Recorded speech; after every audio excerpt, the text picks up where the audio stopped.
garden needs a quiet place, a place where you can relax and enjoy a well-earned cup of coffee, or just a place to sit and admire what you've done and stop and appreciate it. And most times that area is normally quite a high focal point, just like this, which is the deck, believe it or not, which is covering the awful tanks underneath here, the water tanks. And because it's a high focal point area, most times it's got containers on it. And in our case here, it's got all the herbs, which is close to the door, great for the kitchen for when we need to add a bit of spice to our dishes. Yep, herbs are kind of no-nonsense plants, but all container gardening, and especially your herbs, because they're really quick growing, need a bit of maintenance. I'm going to show you a few steps and a few tips on how to get the best out of them.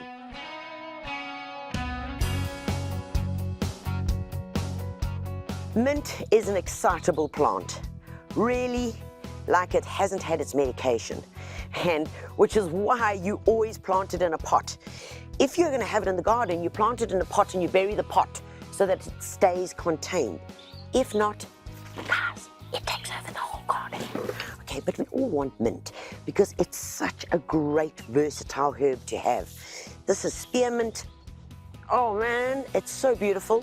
Whether you're using it as a mulch, in sundowners, rub it on you, stop the mosquitoes, so many different uses. But ultimately, you can see, look at this mint, it's getting long and scraggly, looking really untidy. So what this needs is a really good haircut. Now guys, please, look how I am cutting this. It is vicious.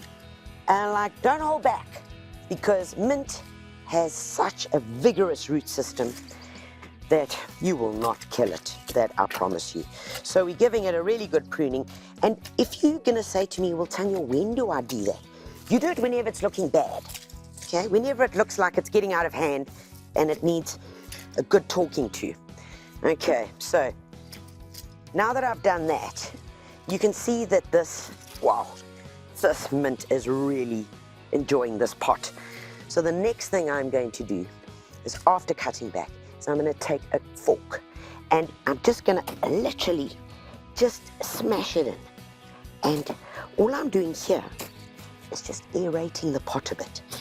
And this you must do, especially with vigorous herbs like the mint. Once you've used the garden fork and you've really dug it in there, which has given the soil a bit of aeration, which is really important, then all I want you to do is add a few handfuls of an organic fertilizer. Sprinkle it over, give the pot a good water, and within 2 weeks, your mint will be sprouting up again and happy as Larry. As your plants settle into the containers, so the organic material will start decomposing, and you'll often find that they sink, if that's the right word, and you get these big gaps between the top of the pot and the plant.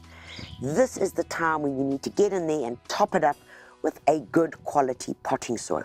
At the same time, whilst you're doing that, take a look in the pot. Get rid of any weeds, any leaves that might have fallen, because that encourages diseases. So, top it up, clean it up, and give it a good watering. When it comes to herbs that are a little tender or have really been in the pot for a while, and you see that they're getting long and scraggly at the bottom, herbs that I'm referring to here are sage, if they've become really long and bare-stemmed at the base, lavender and rosemary. Folks, when you are pruning them, especially if they have hard wood, please only prune half of the plant, remove that spent growth, cut half of it, and then top up the soil, give it a good watering, carry on with your normal routine. Within a couple of weeks, it'll start shooting from where you pruned it. Then you remove the other half. And in that way, you're going to make sure that those plants survive the pruning.